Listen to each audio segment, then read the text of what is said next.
Hello दोस्तों, कैसे हो आप लोग? मुझे लगता है बहुत अच्छी तरीके से आपकी प्रिपरेशन चल रही होगी। तो आज हम डिस्कशन करेंगे फंडामेंटल राइट्स के जो लास्ट 3 आर्टिकल्स हैं, वो है आर्टिकल 33, 34 एंड 35। तो आज के बाद हमारा फंडामेंटल राइट्स कंप्लीट हो जाएगी और एक लास्ट वीडियो होगी जिसमें मैं फंडामेंटल राइट्स के सिग्निफिकेंस और उसकी क्रिटिसिज्म क्या है एम लक्ष्मीकांत के, उसके बारे में कुछ डिस्कशन करेंगे। उसके बाद थोड़ा एमसीक्यूज एंड कुछ मेंस के आंसर राइटिंग प्रैक्टिस करने के लिए कुछ क्वेश्चंस वगैरह होंगे, उसके बारे में डिस्कशन करेंगे। तो यह फंडामेंटल राइट कंप्लीट तरीके से मतलब बहुत अच्छी तरीके से हमारे कंप्लीट हो जाएगी। मुझे लगता है जो मेरे साथ पढ़ रहे हैं, मेरे साथ जो एस्पिरेंट्स हैं या फिर जो नॉर्मली वीडियो देख रहे हैं, उन सभी को मेरे वीडियो के साथ बहुत सारे नॉलेज गैदर हो रही होंगी। जो नया पेपर कर रहे हैं या फिर जो भी रिवीजन कर रहे हैं, दोनों के लिए बहुत ही बेनिफिशियल होने वाला है। इसलिए stay tuned with my channel and do subscribe my channel. Like करिए, कमेंट करिए और नोटिफिकेशन बटन दबाने के लिए मत भूलिए ताकि नया नया वीडियो आपके पास आगे पहुंच जाए। तो चलिए स्टार्ट करते हैं आज की वीडियो। आर्टिकल 33 जो कि कहता है armed forces and fundamental rights. उसके बाद आ गया आर्टिकल 34 जो कि कहता है martial law and fundamental rights, इसके बारे में भी पढ़ेंगे। आर्टिकल 35 ये कहता है इफेक्टिंग सर्टेन फंडामेंटल राइट। तो ये सब के बारे में हम डिटेल्स एक एक करके पढ़ेंगे। तो फर्स्ट हम पढ़ेंगे आर्टिकल 33 जो कि ये कहता है armed forces and fundamental right. Fundamental right के साथ आर्म फोर्सेस का क्या कनेक्शन हो सकता है? ये एक एक्सेप्शनल केस है क्योंकि देखिए जो हमारे फंडामेंटल राइट्स है, ये हमारे जितने सारे सिविलियंस है, सिटीजन्स है, उनके लिए तो फंडामेंटल राइट्स के हनन होने पर या फिर वायलेट होने पर वो केसेस कर सकते हैं। लेकिन आर्म फोर्सेस लोग के लिए क्यों ये सब नहीं है?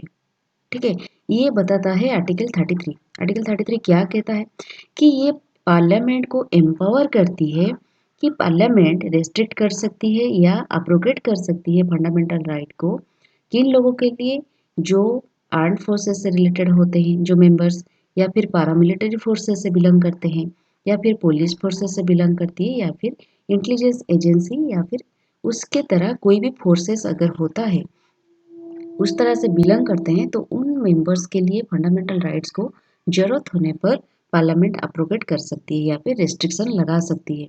ये क्यों होता है, उसका ये होने का रीजन क्या है? आपके दिमाग में ये आ रहा होगा। तो इसका पर्टिकुलरली ऑब्जेक्टिव ये होता है कि ये जो फोर्सेस में लोग काम करते हैं, जो ड्यूटीज निभाते हैं, एनरोल होते हैं, जो मेंबर्स, वो बहुत सेंसिटिव केसेस होते हैं, सेंसिटिव जॉब ये है। देखिए हमारे फंडामेंटल्स राइट है कि फ्रीडम ऑफ स्पीच होता है, ठीक है। फ्रीडम ऑफ स्पीच में अगर हमारे पास ये अधिकार रहता है कि हम कोई कहीं भी कुछ भी कह सकते हैं, किसी के एग्नेस्ट में भी कुछ भी कह सकते हैं।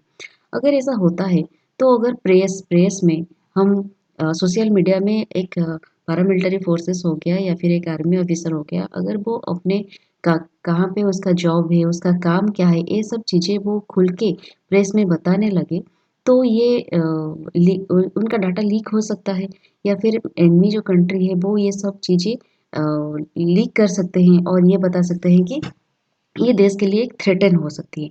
इसकी वजह से बहुत बड़ी प्रॉब्लम मुसीबत भी आ सकती है। कंट्री के जो कॉन्फिडेंशियल चीज़ें हैं वो आम लोगों के पास और एनिमी कंट्री के पास भी पहुंच सकती है।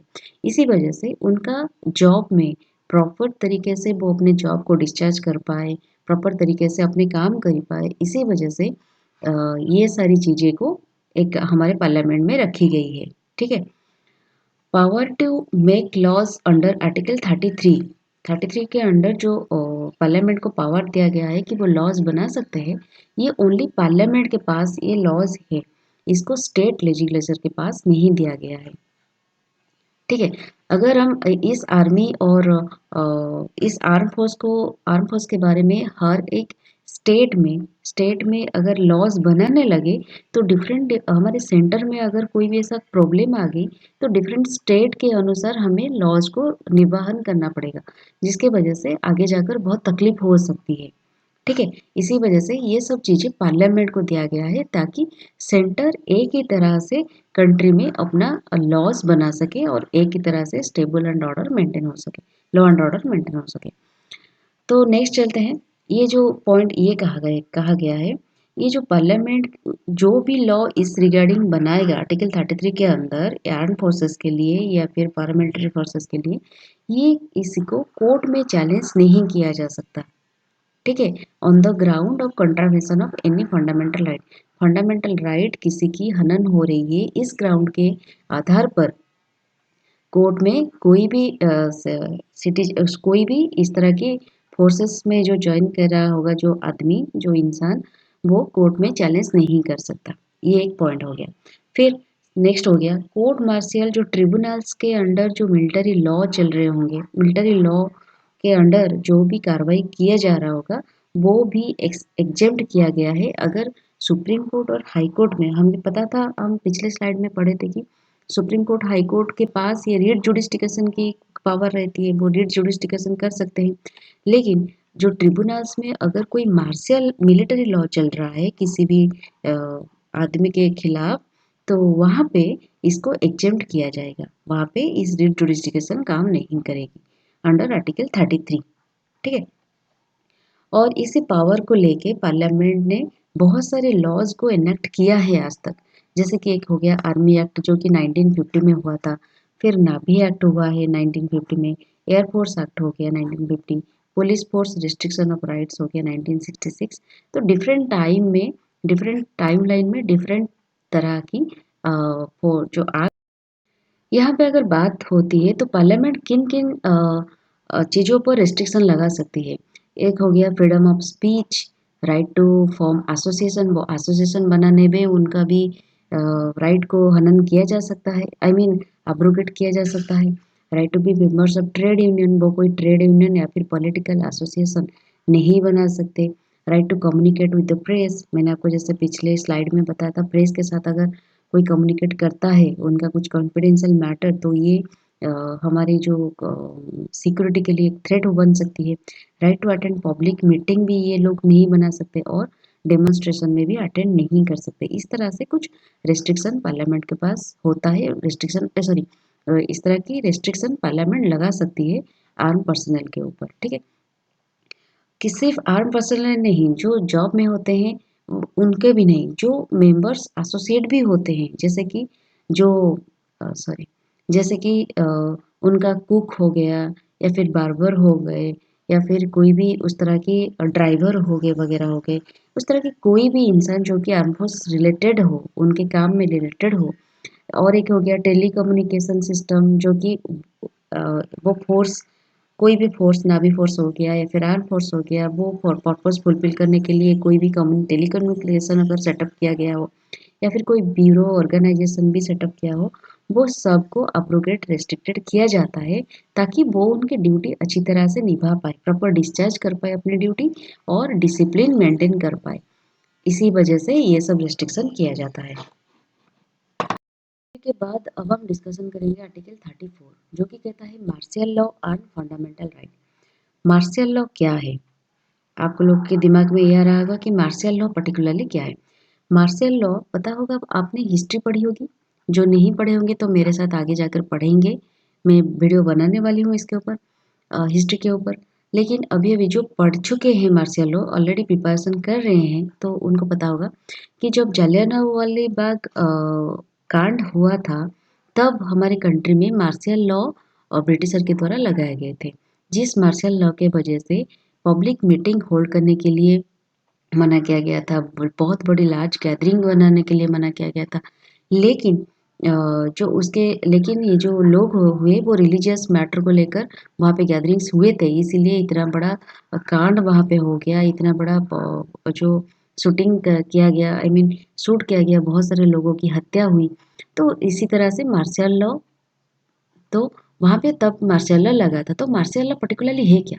मार्शियल लॉ एक ऐसी चीज़ है इट मीन्स एक law made by military authorities. जो मिलिट्री अथॉरिटीज़ होते हैं वो एकदम कंट्री में अपने दबदबाए बनाए रखते हैं।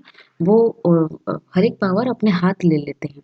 तो यहाँ पे और कोई भी लॉस नहीं चलती, ओनली मिलिट्री अथॉरिटीज़ के द्वारा जो भी लॉस बनाया जाता है, जो भी एक्ट बनाया जाता है, वो ही कारगरी होती है और बाकी कुछ भी सबको वायलेट कर दिया जाता है।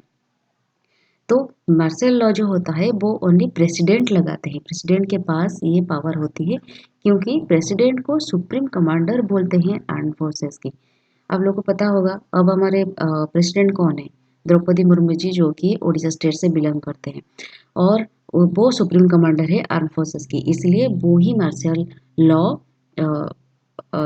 मतलब वो ही मार्शल लॉ इम्पोज कर सकते हैं। ठीक है, ये जो मार्शल लॉ जब इम्पोज हो रहा होगा, और एक बात यहाँ पे आर्टिकल 33 पे ये बहुत ही इंपॉर्टेंट पॉइंट है, ये कहा गया है जब मार्शल लॉ चल रहा होगा कंट्री में, तब पार्लियामेंट इंडेमनीफाई कर सकता है, मतलब माफ कर सकता है, अगर कोई गवर्नमेंट सर्वेंट या फिर कोई भी ऐसी पर्सन जो कि गवर्नमेंट सर्वेंट हो, अगर वो कोई एक्ट करता है जो कि इन कनेक्शन विथ मेंटेनेंस और restoration of order in any area, अगर कोई एरिया में मार्शल लॉ लगी हुई है, अगर उस एरिया में लॉ एंड ऑर्डर को मेंटेन करने के लिए, रिस्टोरेशन करने के लिए कोई पर्सन कोई एक्ट कर रहा है, या फिर कोई भी एक्ट, मतलब हो सकता है वो सिविलियंस के ऊपर टॉर्चर कर सकता है या फिर सिविलियंस के ऊपर बहुत ही र्यूड बिहेव कर सकता है, तो उस वजह से उनको वहाँ पे पार्लियामेंट के द्वारा माफ कर दिया जाएगा, उनके ऊपर कोई कार्रवाई नहीं होगी। ठीक है, ये एक बहुत ही इंपॉर्टेंट पॉइंट है, आप याद रख सकते हैं।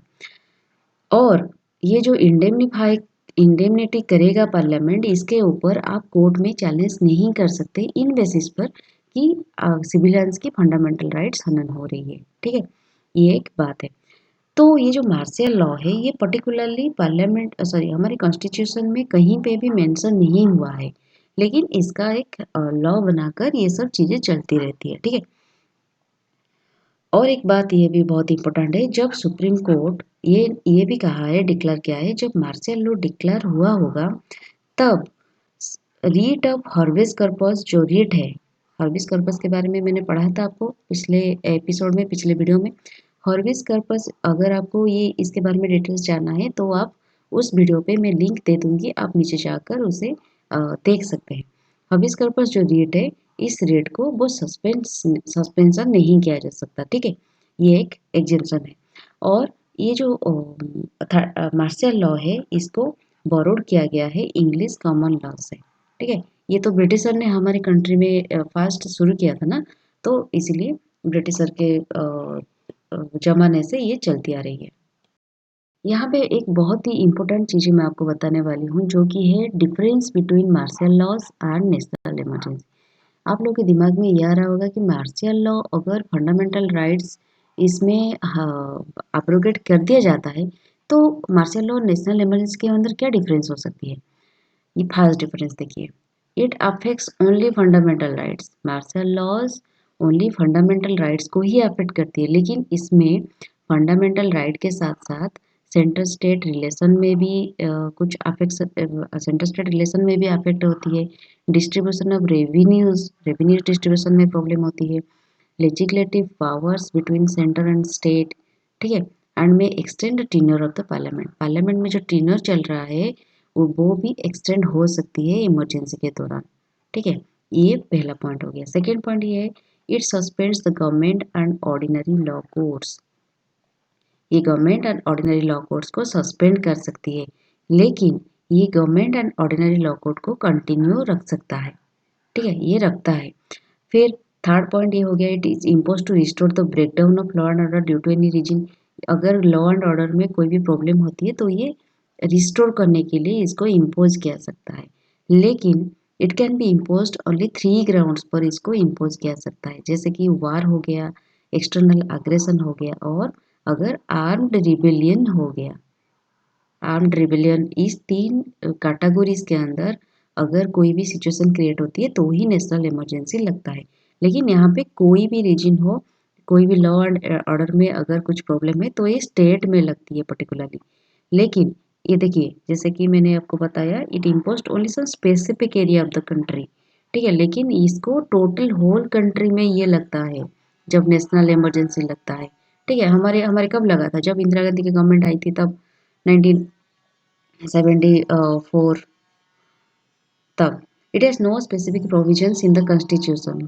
पिछले स्लाइड में मैंने आपको पढ़ाया था ना, इसके बारे में कुछ स्पेसिफिक प्रोविजंस, कुछ डिटेल्स नहीं लिखा हुआ है कॉन्स्टिट्यूशन में, लेकिन इस नेशनल इमरजेंसी के बारे में डिटेल प्रोविजन है हमारे कॉन्स्टिट्यूशन में। ये कुछ 5 पॉइंट्स है जो कि अगर आपको एग्जाम में पूछा गया तो आप अच्छी तरीके से इसको याद रख के आंसर राइटिंग कर सकते हो। नेक्स्ट चलते हैं। आर्टिकल 34 के बाद हम पढ़ेंगे आर्टिकल 35, जो कि कहता है इफेक्टिंग सर्टेन फंडामेंटल राइट्स। इसका मतलब क्या है? देखिए, हमारे फंडामेंटल राइट्स जो है वो ऑल सिटीजन्स के लिए है, या फिर कुछ कुछ सिटीजन्स के लिए, जैसे कि आर्म फोर्सेस आर्टिकल 33 34 कहता है आर्म फोर्सेस के लिए भी रिस्ट्रिक्शन लग सकती है फंडामेंटल राइट में। लेकिन कुछ ऐसे फंडामेंटल राइट्स है जो कि ओनली पार्लियामेंट के पास पावर होती है, उसके ऊपर लॉ एंड ऑर्डर बना सकती है वो, और उसके इन्फ्रिजमेंट होने पर उसको पनिशमेंट दे सकती है। लेकिन इस तरह की कुछ लेकिन ये सब राइट्स स्टेट लेजिस्लेचर के पास नहीं होती है। तो क्या क्या वो ऐसी फंडामेंटल राइट्स है? तो चलिए नेक्स्ट जानते हैं। ये जो प्रोविजंस है, देखिए यहाँ पे आप पढ़ सकते हैं, पार्लियामेंट साल हाव, ये जो क्लिप मैंने लिया है ये एम लक्ष्मीकांत के बुक से डायरेक्ट मैंने ये लिया है ताकि आप लोग को समझने के लिए सुविधा हो। पार्लियामेंट साल हाव एंड द लेजिस्लेचर साल नॉट हाव, ठीक है, लेजिस्लेचर के पास ये पावर नहीं होती, ओनली पार्लियामेंट के पास ये पावर होती है। To make laws with respect to the following matters, कौन कौन वो मैटर है? पहला मैटर ये है, prescribing residence as a condition for certain employments or appointments in a state or union territory or local authority or other authority under Article 16। ये article 16 में ये जो कंडीशन दिया गया है ये क्लॉज 3 के अंडर आता है, ठीक है। आर्टिकल 16 के क्लॉज 3 के अंडर आता है। ये कहता है कि कोई भी, अगर आर्टिकल 16 के बारे में कंप्लीटली जानना है तो आप मेरे फंडामेंटल राइट पार्ट 2 दे सकते हो, जो कि पार्ट 2 जो कि आर्टिकल 15 से आर्टिकल 18 तक मैंने बहुत अच्छी तरीके से यहाँ पे समझाया है। तो वहाँ पे मैं कंप्लीट नहीं जाऊँगी क्योंकि वीडियो बहुत लेंदी हो जाएगी।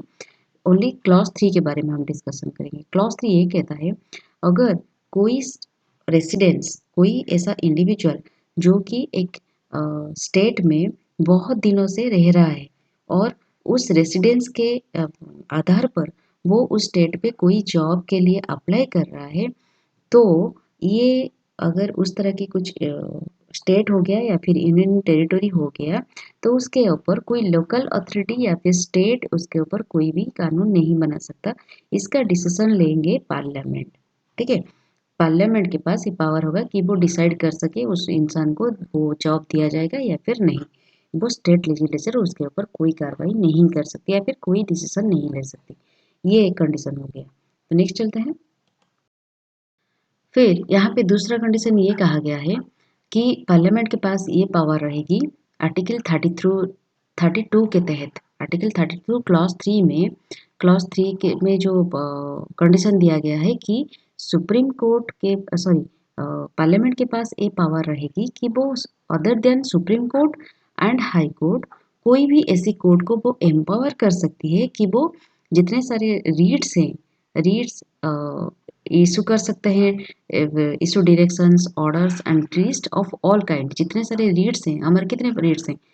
5 तरह की रीड्स। क्या क्या है आप लोग को ये कमेंट बॉक्स में बताना है कि कौन कौन सी रीड के बारे में मैंने आपको पढ़ाया था, आपको बताना है। तो 5 तरह की रीड्स, डायरेक्शंस, ऑर्डर्स, ये अलग कोर्ट इशू कर सकते हैं पार्लियामेंट के ऑर्डर पर, ठीक है। थर्ड पॉइंट ये कहा गया, हमारे जो फंडामेंटल राइट है वो अगर कोई भी आर्म फोर्सेस होता है, पुलिस फोर्सेस होता है, कि इस तरह की कोई भी नावी फोर्सेस, इस तरह की कोई भी फोर्सेस का फंडामेंटल राइट्स को रिस्ट्रिक्शन और अब्रोगेटिंग करने की जो कैपेसिटी होती है वो भी पार्लियामेंट के पास रहेगी, ये सुप्रीम स्टेट लेजिस्लेचर के पास नहीं रहेगी। तो लास्ट पॉइंट ये कहती है, अगर जब मार्शियल लॉ, ये आर्टिकल 33 के तहत ये हो गया, और आर्टिकल 34 जो कि टोटली पार्लियामेंट के पास इसका पावर रहती है। क्या है 34? मैंने आपको पिछले स्लाइड में बताया कि जब मार्शियल लॉ चल रही होगी कोई भी एरिया में, वहाँ पे अगर कोई भी पर्सन गवर्नमेंट जॉब होल्डर वाला कोई भी सर्वेंट अगर हो, अगर वो कोई ऐसा लॉ या फिर ऑर्डर मेंटेन करता है, कोई भी एक्ट करता है जो कि लॉ एंड ऑर्डर को मेंटेन करने के लिए होगा, तो उसके ऊपर कोई भी कार्रवाई नहीं किया जाएगा। पार्लियामेंट उसको इंडेमनीफाई किए पार्लियामेंट के द्वारा वो पर्सन को इंडेमनीफाई किया जाएगा। तो ये सब अगर पॉइंट्स होंगे, ये सब चीज हो रही होंगी, तब पार्लियामेंट के पास पावर होगी, ना कि स्टेट लेजिस्लेचर के पास। ठीक है। फिर दूसरा पॉइंट ये कहा कि पार्लियामेंट शाल हैव, इस क्षेत्र में भी पार्लियामेंट के पास, ना कि स्टेट लेजिस्लेचर के पास कोई पावर नहीं होगी, ओनली पार्लियामेंट के पास होगा। कौन सी काम, कौन सी पावर? अनटचेबिलिटी के अगेंस्ट, जो आर्टिकल 17 में कहा गया है, untouchability and trafficking in human beings and forced labour, article 23 के अंदर जो भी एक्ट बनेंगे वो पार्लियामेंट के द्वारा ही बनेंगे, इसमें स्टेट लेजिस्लेचर की कोई भी रोल्स नहीं। में जो लास्ट पार्ट, थर्ड पॉइंट, ये कहा कि 35 में, आर्टिकल 35 में, कि जितने सारे laws in force at the commencement of the constitution with respect to any of the matter specified above is to continue in force until altered और रिपील्ड और अमेंडेड बाय द पार्लियामेंट। इसका मतलब क्या है कि जितने सारे एबव, जो हम पिछले स्लाइड में जितने सारे पॉइंट्स पढ़े, वो सब आर्टिकल 35 में जो भी लिखा है वो सब तब तक कंटिन्यू होगी जब तक कि पार्लियामेंट के द्वारा इसको अल्टर्ड ना किया गया हो, या फिर रिपील ना किया गया हो, या फिर अमेंडेड ना किया गया हो। जब तक ये तीनों चीज नहीं हुआ है, तब तक पार्लियामेंट वो जितने सारे लॉज एंड ऑर्डर्स लिखे गए हैं आर्टिकल 35 में, वो सब कंटिन्यू होते रहेंगे। ठीक है। इसके साथ हमारा ये फंडामेंटल राइट का कोर्सेज कंप्लीट होता है। यहाँ पे हम और एक राइट्स आर्टिकल 12 से लेकर आर्टिकल 12 से आर्टिकल 35 हम एकदम कंप्लीट कर दिए, बहुत डिटेल्स तरीके से। तो मेरी ये कोशिश रहा है इन वीडियो में कि मैं आपको जितने हो सके अच्छी तरीके से वीडियो बहुत अच्छी तरह से कैसे डिटेल में एक्सप्लेन कर पाऊँ। अगर मैं कर पाई हूँ, आपकी एक्सपेक्टेशन फुलफिल कर पाई हूँ, तो मुझे लगता है मैं एक सब्सक्राइब पाने की योग्य हूँ। तो इसीलिए आप लोगों को रिक्वेस्ट करती हूँ, अगर मेरी वीडियो आपको अच्छी लगे तो ज़रूर सब्सक्राइब कीजिएगा और लाइक कीजिएगा, कमेंट कीजिएगा, शेयर करना मत भूलिएगा, ताकि आप लोगों के जो फ्रेंड्स वगैरह हैं जो प्रिपेयर कर रहे हैं सिविल सर्विस एग्जाम के लिए, उनको भी मददगार हो जाए। तो आज के लिए हम यहीं पे ख़त्म करते हैं। जय हिंद।